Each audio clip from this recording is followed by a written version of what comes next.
Hey folks, it's Nate. It's time I got back to the drawing board, and today I want to talk about something a little bit different, and it has to do with writing a specific kind of divide. As you've probably guessed by the title, it's morality versus amorality. Not immorality, but amorality. I'm going to be referring occasionally to this book, The 48 Laws of Power. And if you've never read this book as a writer, I highly recommend it because this helps you to get into the mind space of people who hopefully do not resemble you very much. We'll talk about that in a little bit.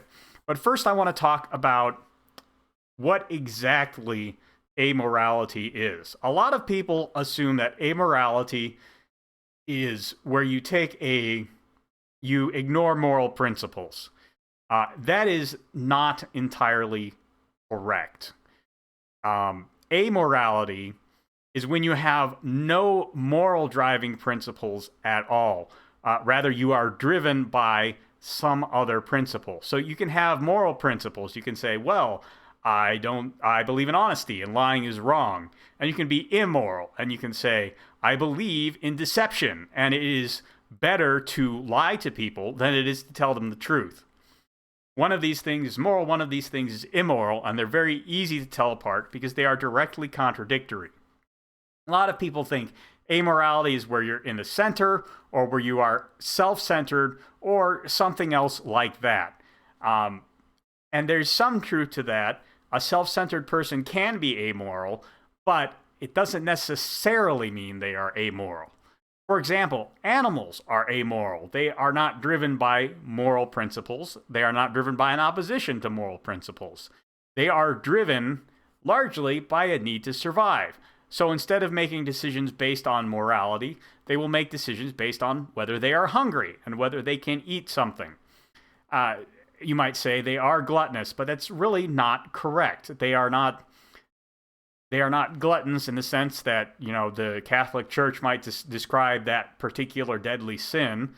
Not that I'm well-versed in such things, but as I recall, gluttony is defined as eating for pleasure rather than to satisfy hunger. But that does not apply to an animal. They eat because they are hungry and because they need to survive. They are driven by their need to eat. And you may be saying, well, but yes, humans are thinking creatures. Well, that's true. Animals think as well, but they are largely governed by their instincts. Humans make plans and they make decisions based on principles. So, what is an amoral principle? We're back to the 48 Laws of Power. The introduction to this book, Robert Greene says that a person who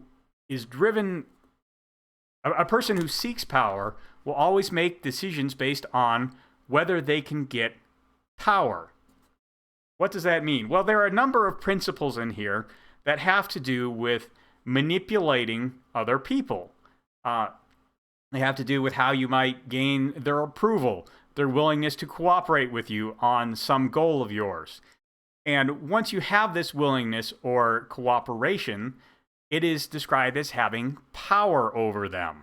It doesn't matter whether you have done this by telling them the truth, by truthfully representing yourself, or whether you have lied to them, or whether you have offered them something in exchange, whether you can, fulfill that offer morally or immorally. As long as you have succeeded in gaining the power over them, that is what this book is concerned with.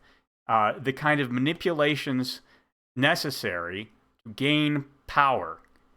And when you are making all of your decisions based on whether or not they gain you power, you are making those decisions in an amoral fashion. So, it can be moral to gain power over a person who is trying to harm another. This is the basic premise of the police. When they find a criminal, well, actually, it's not. Okay, that's a bad example. Because the police gain power over people who have already harmed another, or at least that's technically what they're for. A better example, a doctor who helps another person will probably gain some measure of power and influence over that person because they are prescribing medications. They are making recommendations for how they should live their life to better overcome a medical condition. That is a kind of power, but it's a moral kind of power. The doctor is trying to help another person. That's moral. If a person gains power over another person by pointing a gun at them and saying, "Give me all your money," well, they've gained a certain degree of power, but that's immoral power. If a person makes every decision in their life based strictly on the criteria of whether it gives them power or not, we are now ignoring the moral or immoral dimension of power. We are driven solely by power, and that is amoral. And it's true that most people who make their decisions this way, whether it be for power in the abstract Richard Green sense, or whether it be to satisfy hunger and they just want to eat, whether it be to satisfy lust and they just want to have sex with a whole lot of people, whether it be to gain approval and recognition from other people.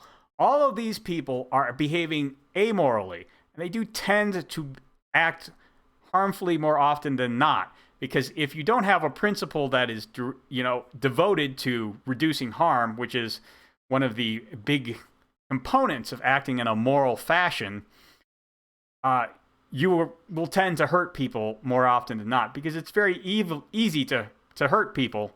It's very hard not to, unfortunately.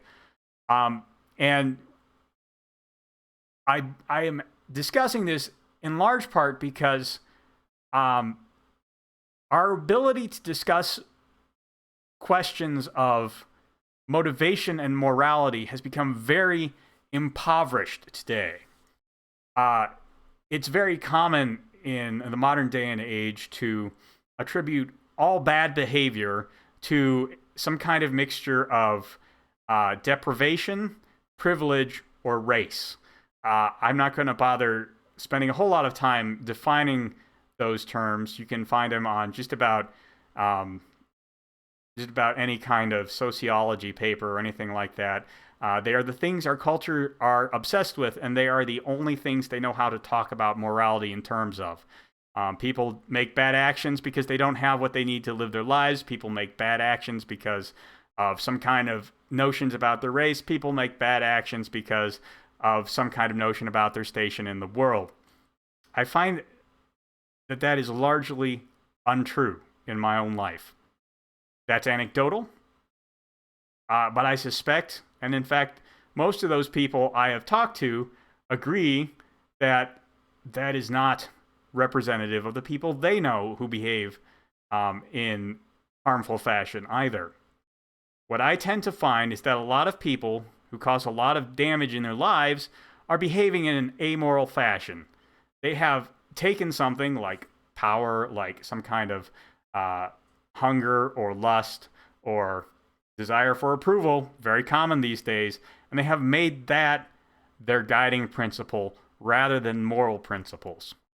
And all of this comes back to storytelling, because I think it's much more useful and beneficial for a storyteller, especially when writing a villain, but even when writing your protagonist, to examine good and evil and harm and benefit from the perspective of amorality, or at least an amoral driver.